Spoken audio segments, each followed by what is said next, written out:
High everyone, good morning. Healthy মর্নিংয়ে সবাইকে আমার পেজে স্বাগত।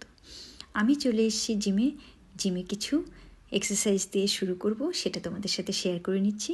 তো প্রথমেই কিছু ওয়ার্ম আপ, স্ট্রেচিং এগুলো করতে হবে, তারপরে ভারী এক্সারসাইজ শুরু করতে হবে। আর দেখো, কোনো দিন যদি ভারী এক্সারসাইজ করতে না পারি, আমি বাড়িতেও কিন্তু এই ব্যায়ামগুলো করি। দেখো, ব্যায়ামগুলো কিন্তু খুব কঠিন নয়, খুবই সাধারণ এগুলো ব্যায়াম, বাড়িতে বসেও আমরা করতে পারি। রাতে ঘুমানোর সাথে সাথে আমাদের শরীরটা প্রচুর বিশ্রাম পায়, এরপরে স্বাভাবিকভাবে ফিরিয়ে আনতে রক্ত সঞ্চালনটা চালু করতে এই ব্যায়ামগুলো আমরা করতে পারি। আর এই ব্যায়ামগুলো লক্ষ্য করো, সারা শরীরের ফ্যাটটাকে কমানোর সাথে সাথে আমাদের পিঠের ফ্যাট, পেটের ফ্যাট সবই কিন্তু আস্তে আস্তে কমিয়ে দেবে। এরপরে আমরা কিছু পেটের ব্যায়াম করতে পারি। এটা কিন্তু পেটের ব্যায়ামের সাথে সাথে সারা শরীরের ফ্যাটও কমাবে। এটা হলো মাউন্টেন।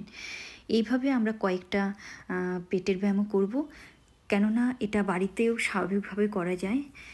আর এটা হলো ক্রাঞ্চ, দেখো পায়ের সাপোর্ট নিয়ে করা যায়। এটাও কিন্তু বাড়িতে বসেও করা যায়, জিমে গিয়েও করতে পারো। এরকম কিছু পেটের কয়েকটা ব্যায়াম করবে। এটা হলো নৌকা আসন, এটা কিন্তু পেটটাকে আমাদের টাইট করবে, আমাদের ফ্যাটটাকে কমাবে। এটা হলো সাইড প্লাঙ্ক। তাহলে দেখে নিলে কিছু কিছু ব্যায়াম, এগুলো খুবই সহজ, তোমরা বাড়িতেও করো। আমি আমার ডেলি লাইফে এগুলো করে থাকি, তাই তোমাদের সাথে শেয়ার করছি। পরে আমি কিছু ওয়েট লিফটিং, যেরকম আজকে কিছু চেস্টের ব্যায়াম করব, সেটা তোমাদের সাথে দু একটা করছি। পরে ফুল এক্সারসাইজগুলো আমি আলাদা করে নিয়ে আসব।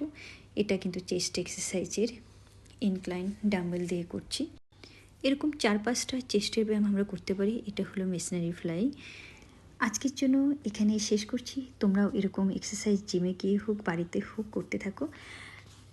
দেখা হচ্ছে অন্য কোনো ভিডিওতে। Tata, bye bye. সবাই ভালো থেকো, সুস্থ থেকো। ভিডিওটি ভালো লাগলে লাইক, কমেন্ট, শেয়ার অবশ্যই করো। Thank you.